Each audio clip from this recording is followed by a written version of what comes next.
श्रीमान नीतीश जी की अगुवाई में तेजी से काम करने वाली सरकार बने।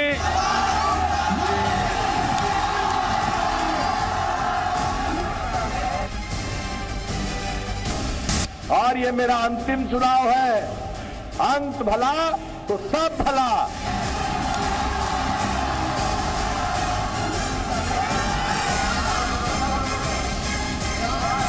मुख्यमंत्री कौन है? उनका जो मुख्यमंत्री होगा उसने तो हाथ खड़े कर दिए हैं।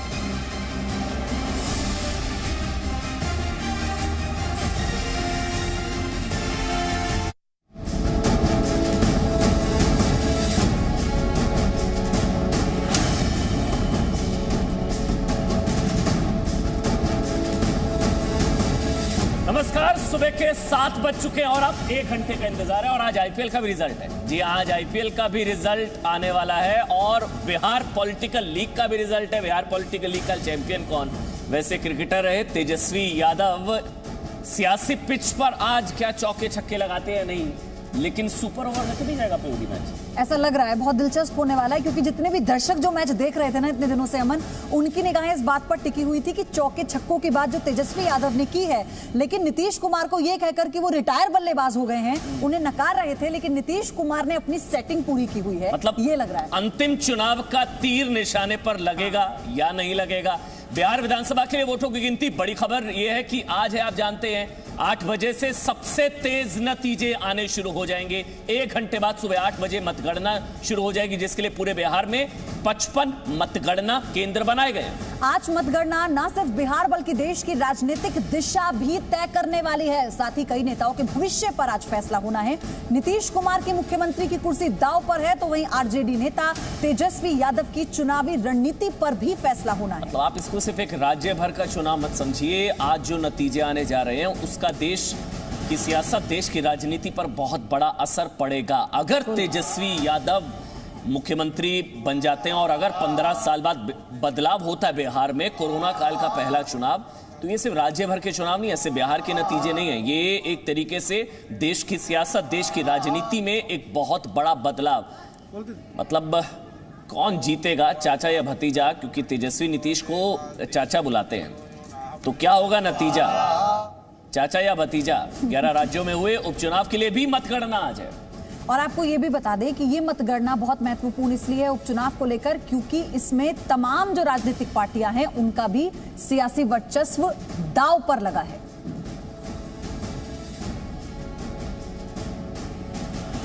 में फिर से बिहार जगमग होगा, जो लोगों को चिंता है, इसलिए हमारी सरकार बनेगी। जनरल एलायंस तो बोल रहा है कि मेरी बन गई, केवल जनरल एलायंस तो बोल रहा है मेरी बन गई, औपचारिकता बाकी है। कौन क्या बोलता है, कौन क्या कहता है, लोकतंत्र में जनता मालिक होता है, जनता जो तय करेगा तो सराखों पर बन गई, औपचारिकता बाकी है। नहीं, हमारा सरकार एनडीए की सरकार बन रही है, कंफर्म एकदम निश्चित तौर पर 100%। चलिए, दावे सबके अपने अपने हैं, लेकिन क्या एग्जिट पोल पूरी तरीके से उलट जाएंगे? क्या वाकई नीतीश कुमार की सरकार बरकरार रहेगी? मतलब सुशासन बरकरार या परिवर्तन होने जा रहा है? 15 साल बाद ये बदलाव होने जा रहा है। हालांकि जो एग्जिट पोल है वो पूरी तरीके से बता रहे हैं कि तेजस्वी लीड लिए हुए हैं, लेकिन एग्जिट ही एग्जैक्ट पोल होंगे ये तो अब थोड़ी देर में पता लग ही जाएगा। 1 घंटे बाद सबसे तेज नतीजा आप देखेंगे जी न्यूज पर। फिलहाल मेरे साथ रवि त्रिपाठी, जी मीडिया संवाददाता, इस वक्त तेजस्वी यादव के घर के बाहर मौजूद हैं। ब्रिजेश नीतीश कुमार के घर के बाहर मौजूद है, जो दिल्ली से गए हैं वो तेजस्वी के घर के बाहर मौजूद हैं, और जो ब्रिजेश है पटना में ही है वो नीतीश के घर के बाहर मौजूद है। रविंद्र जो है वो बीजेपी दफ्तर, बीजेपी मुख्यालय के बाहर से मौजूद है। सबसे पहले रवि, आप सही जगह पहुंचे ना, दिल्ली से गए, आप सही जगह पहुंचे। बिल्कुल, देखिए अमन, अभी तक का रिकॉर्ड ये रहा है कि जहां खड़ा रहा हूं वो मुख्यमंत्री बना है। कि अभी तक पहली बार ऐसा है कि मैं आरजेडी के दफ्तर के बाहर खड़ा हूं 2005 से लेकर अभी तक। वो ब्रजेश से मैं चर्चा होती है तो कई बार हम लोग हंसते हैं, और ब्रजेश से मैंने जब कहा कि मैं तेजस्वी यादव के घर पे मेरी ड्यूटी लगी है, बोले लगता है कुछ गड़बड़ है इस बार। तो मैं आपको दिखाना चाहूंगा कि देखिए नौजवान क्या सुबह से ही नौजवान हो बुजुर्ग हो सब तेजस्वी यादव के घर के बाहर आना शुरू हो गए हैं। एक उत्साह है लोगों में, लोगों को लगता है कि इस बार सरकार बन सकती है। इस उम्मीद से कहीं कहीं से बाढ़ से नौजवान है, लोग बाढ़ से आए हैं, तमाम और जगह से आए, बड़ी उम्मीद से आपको लगता है कि सरकार बन जाएगी क्या? जी पक्का सरकार बन रहा, पूरा बहुमत से सरकार बन रही है। हाँ सरकार बन रहे हैं, बनाना होगा हम लोग के। अच्छा सरकार क्या सरकार किसकी बनेगी चाचा? तेजस्वी की बन गई। बन गई तो अभी तो मतगणना शुरू नहीं हुई, बन कैसे गई? अरे बन गई, हम कहते हैं ना, गणना करते रही हम। तेजस्वी सरकार माँ का आदेश है, माता रानी के बन गई। किसकी सरकार बन रही है? कहे बड़ा आरजेडी के सरकार बन रही है। लालटेन रात में चल जाएगी हम लोग का। लालटेन से एलईडी क्या करेंगे? एलईडी बंद कर देंगे। एलईडी जलेगा भी, लालटेन रात्रि में लाइन कटने के बाद तो एलईडी की जरूरत नहीं है, लालटेन का जरूरत है। लालटेन जल जाएगा। देखिए ये जोश है लोगों में, सब तबके के लोग, नौजवान बहुत है यहाँ। मैं ये देख रहा हूँ सुबह 6 बजे से तमाम नौजवान अलग अलग इलाकों से यहाँ मौजूद हैं और सब में एक उम्मीद है क्योंकि नौजवानों को रोजगार देने की बात तेजस्वी यादव ने कही और 10 लाख तेजस्वी यादव की रैलियां हो, तेजस्वी यादव की रैलियां हो या फिर उनके घर के बाहर का हुजूम हो, ये तस्वीरें भी पूरे बिहार के चुनाव में चर्चा का विषय बनी रही हैं। लेकिन ब्रिजेश फिर वही सवाल, इतना सन्नाटा क्यों है भाई नीतीश कुमार के घर के बाहर? देखिए वो सन्नाटा आप समझ सकते हैं प्रयोधी कि ये सन्नाटा पहले भी हमेशा ऐसा ही रहता है नीतीश कुमार के घर के सामने, और उनके जो वोटर कहे जाते हैं वो साइलेंट कहे जाते हैं। आप देख सकते हैं कि रवि जहाँ पे है तेजस्वी यादव के घर पे, वहाँ पे वोटर जो है वो वोकल है, वो चुनाव के दौरान ही पूरे तरीके से वोकल रहा है, उसने साफ साफ अपने बताया है। लेकिन नीतीश कुमार का जो वोटर है या फिर एनडीए का वोटर आमतौर पर माना जाता है कि वो साइलेंट है। लेकिन सबसे बड़ी बात यह है कि जो आंकड़े बता रहे हैं प्रयोधी, उसके मुताबिक ये मजबूत गठबंधन और आंकड़ों के हिसाब से एनडीए मजबूत है, लेकिन कंफ्यूजन की स्थिति इतनी अधिक रही। और जो देखिए 2015 में प्रयोधी सारे एग्जिट पोल बता रहे थे कि एनडीए की सरकार बन रही है, और 2014 में नरेंद्र मोदी की लहर थी, उसके बाद चुनाव यहाँ पे हुए हैं। 2019 में भी सरकार बनी है, 2020 में यहाँ चुनाव हो रहे हैं। लेकिन सबसे बड़ा फैक्टर ये है प्रयोधी कि नीतीश कुमार के खिलाफ एक एंटी इनकम्बेंसी की लहर भी साथ साथ चल रही है। और आप समझ सकते हैं कि मेरा जो अनुभव रहा है, पटना जैसे कहा जाता है कि बिहार की राजधानी पटना, रवि ने दिखाया वहां पर बहुत भीड़ है, बहुत लोग हैं, उत्साह है। आप जहां पर है लोग हैं या सन्नाटा है जो प्रयोधी पूछ रही थी? तस्वीरें दिखाइए ना। देखिए यहाँ बिल्कुल लोग नहीं हैं, केवल मीडिया के लोग हैं जो रिपोर्टिंग कर रहे हैं। और यहाँ पे अगर लोगों की बात करें कि वो सुरक्षाकर्मी हैं जो आमतौर पे आम दिनों के में रहते हैं। और लेकिन ये देखिए अमन, ये हर जब भी चुनाव होते हैं यही नज़ारा रहता है नीतीश कुमार के घर के आसपास। लेकिन जैसे नतीजे आते हैं, पिछली बार भी आपको याद होगा कि 2015 में सारी भीड़, ये दो तस्वीरें देखिए, एक तरफ आरजेडी तेजस्वी के घर के बाहर की तस्वीरें देखिए, गहमा गहमी है, लोगों में उत्साह है। वहीं देखिए नीतीश के घर के बाहर सन्नाटा है। अब ये क्या एक्सेप्टेंस है नतीजों से पहले, क्या है क्या नहीं? रविंद्र भी एक सवाल, रविंद्र हमारे साथ हैं, जी मीडिया संवाददाता बीजेपी मुख्यालय से इस वक्त हमारे साथ। उसके बाद हम पॉलिटिकल मेहमान जितने भी होंगे उनका रुख करेंगे। लेकिन उससे पहले रविंद्र, बीजेपी के लिए भी बहुत इंपॉर्टेंट आज के रिजल्ट, क्योंकि असर बंगाल पर भी होगा। बिल्कुल अमन, जब गृह मंत्री अमित शाह से कोलकाता में हमने ये पूछा था इसी बात को लेकर कि बिहार में जो बीजेपी कार्यकर्ता है वो मायूस थे कि अमित शाह नहीं आए, क्योंकि 2015 हो या 2019 का लोकसभा चुनाव अमित शाह मोर्चा संभाले हुए थे और इस बार वो नहीं थे। उन्होंने स्वास्थ्य का हवाला दिया, लेकिन उम्मीद जताई बावजूद इसके एनडीए की सरकार बनेगी और सीएम बनेंगे नीतीश कुमार। लेकिन जैसा कि ब्रजेश बता रहा, कन्फ्यूजन जो हुआ है बीजेपी और कार्यकर्ताओं में, वो सिर्फ और सिर्फ कहीं ना कहीं बीजेपी का लेट रिएक्शन से। जब चिराग पासवान लगातार नीतीश कुमार को जेल भेजने की बात कर रहे थे, तमाम तरह की बातें कर रहे थे, माना जा रहा था बीजेपी कार्यकर्ताओं में कि कहीं ना कहीं अगर चिराग जो बोल रहे हैं तो क्या इसमें बीजेपी के आला नेताओं को भी इसमें सहमति है। बाद में इसको क्लैरिफिकेशन किया गया, बड़े बड़े नेताओं ने बोला, खुद पार्टी अध्यक्ष जेपी नड्डा ने बोला ये हमारा अलायंस नीतीश कुमार के साथ है, चिराग पासवान के साथ नहीं है। तो जाकर कार्यकर्ताओं में एक जाकर क्लैरिटी आई थी, लेकिन उस समय तक कुछ न कुछ नुकसान जरूर हो गया था। एक बात और है, जो फॉरवर्ड कास्ट था ये माना जा रहा था कि बीजेपी के साथ है और अभी भी बीजेपी एनडीए गठबंधन में, लेकिन क्या वो नीतीश कुमार को जेडीयू को वोट दिया है कि नहीं दिया है? महिलाएं जो बड़ी संख्या में निकली है वो नीतीश कुमार के साथ होगी, लेकिन कंफ्यूजन केवल बड़े जो फॉरवर्ड कास्ट है वो बीजेपी को तो वोट दिया है। इतना तो हम तय मान सकते हैं कि 2020 के अंदाज में आज नतीजे आने जा रहे हैं।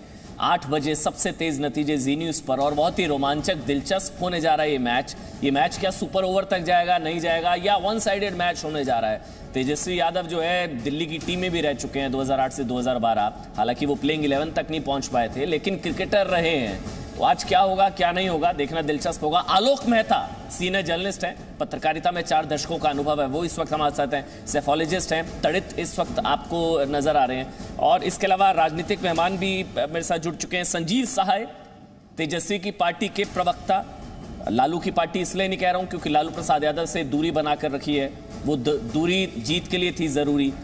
बहरहाल हमारे साथ संजीव सहाय आरजेडी से और अभिषेक झा जेडीयू से इस वक्त जुड़ चुके हैं। आप सबका बहुत बहुत स्वागत। सबसे पहले आलोक मेहता आप ही से, क्योंकि अब तो 50 मिनट रह गए हैं, क्या लग रहा है सर, जो एग्जिट पोल वही एग्जैक्ट या तस्वीर बदल सकती है?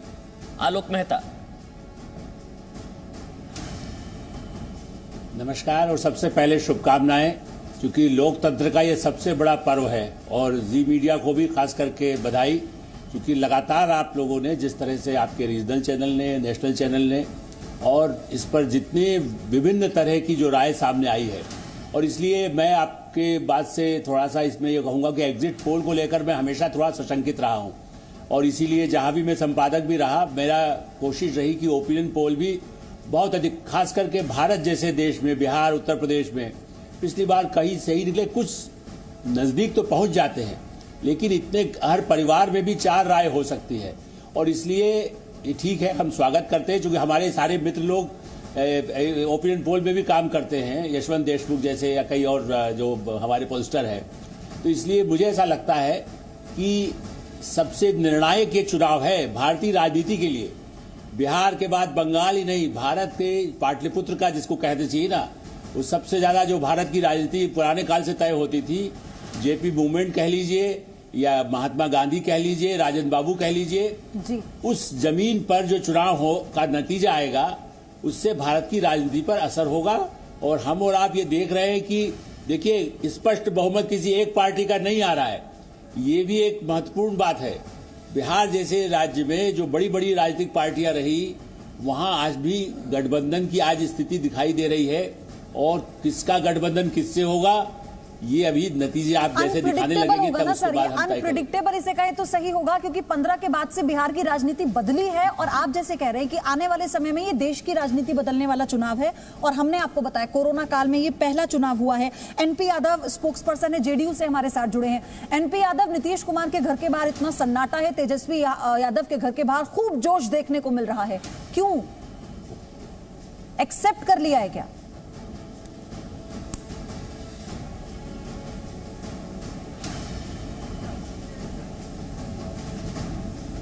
एनपी यादव, आवाज मिल पा रही है आपको? ठीक है, उनसे दोबारा कांटेक्ट करने की कोशिश करेंगे। तड़ित, क्या लग रहा है? जी देखिए, आलोक जी बहुत सही कह रहे थे। बिहार में कोई भी पार्टी की इतनी हिम्मत नहीं थी कि अकेले चुनाव लड़ सके। गठबंधन का चुनाव है ये, और पिछले चुनाव के मुकाबले 2015 की बात करें या 2010 की बात करें, सारे गठबंधन के एलाइज बदले हैं। तो इस बार का चुनाव खास है बिहार का। वो जो एलाइज बदले वो स्क्रीन पर है, देखिए 2009 में बीजेपी जेडीयू एलाइज हमने डाले स्क्रीन पर, जैसे जी, आपने जी, जी, हाँ कंप्लीट करिए। और जैसे बीजेपी के साथ भी जो पिछली बार चुनाव लड़े थे वो बीजेपी के साथ नहीं है, जो आरजेडी जेडीयू साथ लड़ी थी वो अलग गठबंधन में है। तो पहली चीज़ तो ये कि किसी भी पार्टी की स्थिति ये नहीं थी कि अकेले चुनाव में जा सके। तो चुनाव के पूर्व भी गठबंधन हुए, 3-3, 4-4 गठबंधन बने हैं। उसके बावजूद भी गठबंधन कौन सा बहुमत लेके आ पाता है, इस पर भी कन्फ्यूज़न है काफ़ी। तो अभी देखते हैं और भी रिजल्ट आने दीजिए। और ये देखिए ना, सत्ता का बदलता समीकरण, BJP plus JDU plus RJD plus LJP 2009, Congress अकेले, लेफ्ट अकेले। फिर 2014 में बीजेपी प्लस एलजेपी, मतलब किस तरीके से सत्ता के समीकरण बदले। और फिर पिछली बार अगर हम बात करें तो ये तो पहले नीतीश और लालू ने मिलकर चुनाव लड़ा, जी। फिर उसके बाद जो है लालू अलग हुए, नीतीश ने 17 साल पुराना जो नाराजगी थी, जो गठबंधन एनडीए से बाहर आए, वो फिर नाराजगी खत्म की। हालांकि उसको लेकर क्या इस बार एनडीए में टूट कह लीजिए या कंफ्यूजन जो रविंद्र कह रहे थे, उसका नुकसान तो नहीं होता दिख रहा है? तड़ित, देखिए, हर पार्टी का अपना एक अपना बेस वोटर होता है, उसके हिसाब से पार्टी अपने आप को प्लान करती है चुनाव में जाने को।